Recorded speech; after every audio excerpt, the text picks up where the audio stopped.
സംസ്ഥാന സർക്കാരിന്റെ Kerala knowledge economy mission ആരംഭിച്ച ഡിജിറ്റൽ വർക്ക്ഫോഴ്സ് മാനേജ്മെന്റ് സിസ്റ്റത്തിന്റെ ഭാഗമായ ജോബ് സ്റ്റേഷന് പാമ്പാടി ബ്ലോക്ക് പഞ്ചായത്തിലും തുടക്കം.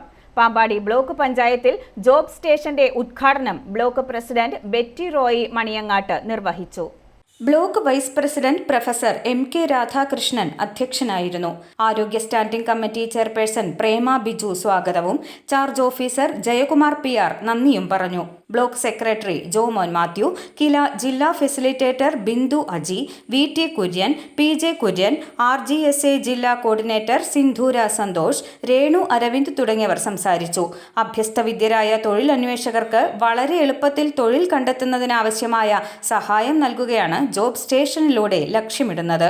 പാമ്പാടി ബ്ലോക്ക് പഞ്ചായത്തിന്റെ പരിധിയിൽ വരുന്ന 8 പഞ്ചായത്തുകളിലെ 126 വാർഡുകളിൽ നിന്നും തെരഞ്ഞെടുക്കപ്പെട്ട ലോക്കൽ റിസോഴ്സ് പേഴ്സൺമാർക്കുള്ള പരിശീലനവും നടന്നു.